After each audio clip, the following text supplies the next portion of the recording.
Hi guys, YSO256 back here with another video.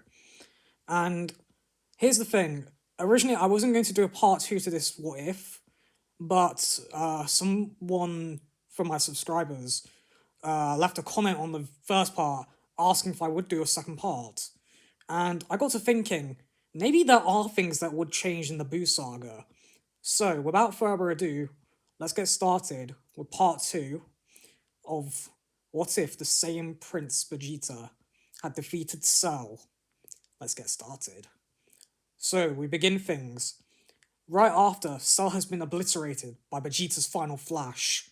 The Prince had powered down from his Super Vegeta form and flown back to the lookout with his son from the future.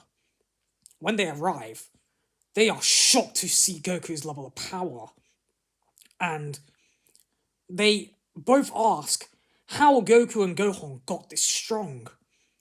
They then are told that they need to stay in their Super Saiyan forms for the whole time they are training, and this will be key to making their Super Saiyan form stronger. Vegeta nods and then turns to Trunks and said, "Boy, we're going back in! This time, I will be stronger than you, Kakarot!" He then drags Trunks back into the time chamber, and the two work on mastering the original Super Saiyan form. The 24 hours pass, and once the two exit, Goku can sense that Vegeta has gotten a lot stronger. In fact, he even thinks Vegeta may have closed the gap between them in terms of power. After this has happened, Trunks then got back in his time machine and went back to the future. He then finished the androids off with ease, and Cell was completely nothing in his timeline thanks to the power of Mastered Super Saiyan. 7 years then pass, and we arrive at the Buu Saga. However, in this timeline, Goku, Gohan, and Vegeta have all been training together and have been able to gain leaps and bounds in power in their original Super Saiyan forms, as well as ascend to a new transformation, which we know as Super Saiyan 2.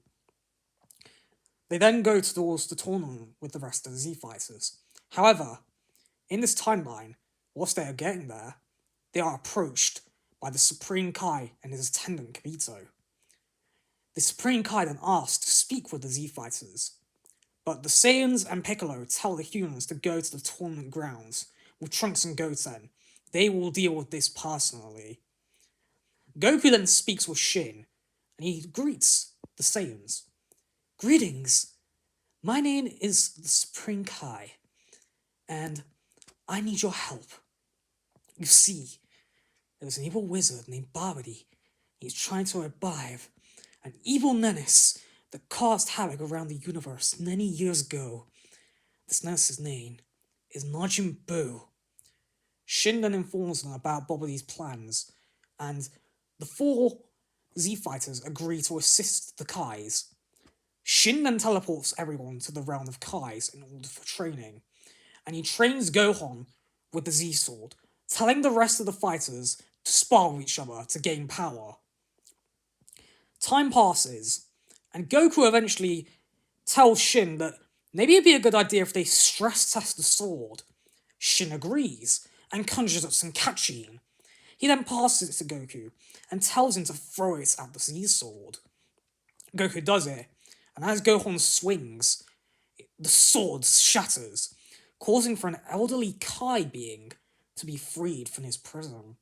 He then informs the group that he is the Elder Supreme Kai from many eons ago, and that he has the capabilities to unleash a person's potential, making them immensely stronger. Vegeta was shocked at this, and demanded to have his potential unlocked immediately. Elder Kai nods and informs the prince to sit on the ground. However, before the ritual can begin, Shin senses that Babidi is making his move, and then teleports himself, Kibito, Goku, Piccolo, and Gohan back to Earth. However, before they can attempt to get to Babidi, they are stopped in their tracks by his henchmen, and 3 fights then break out. Piccolo first takes on Pui Pui and defeats him with ease, even though Pui had tried to get ability to teleport them to his home planet Zune. The 10 times gravity was no match for Piccolo. Goku then had a fight with Yakon and was able to overflow the beast with energy from his Super Saiyan form, causing the monster to be destroyed. Gohan then took on the King of Demons, Dabura, and their fight was even.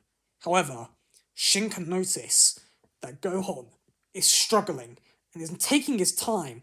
He's running low on stamina as well. He might not be able to win this fight.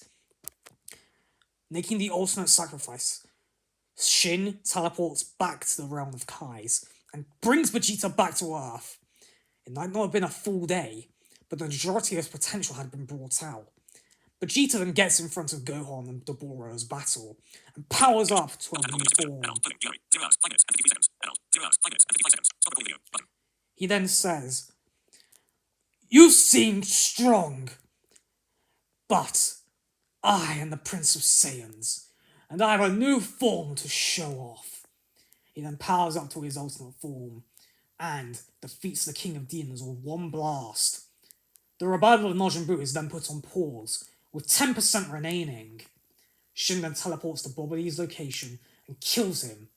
He then thanks the Saiyans, and Shin and Kibito take their leave, taking Buu's ball with them to ensure that no one else would be able to release him in the future. And the Z Fighters then go off to the tournaments, with Vegeta in the mindset that training would be needed to make this form stronger, ensuring his ability to become the strongest being in the entire universe. And that's where we leave things for part 2, guys. Now, this might be classed as a retcon to the first part, but I wanted to alter things because I actually thought that maybe things in the Buu saga would be different. And I'm debating whether or not I do a part for Super, because I don't believe Super would be changed much by this, but if this video gets popular and people want to see a part 3, I will do a part with Super, but that will be the final part of this What If. So, I hope you enjoyed, guys. Feel free to like, comment, subscribe, and as always, I am YSO256, and I'll see you in my next video.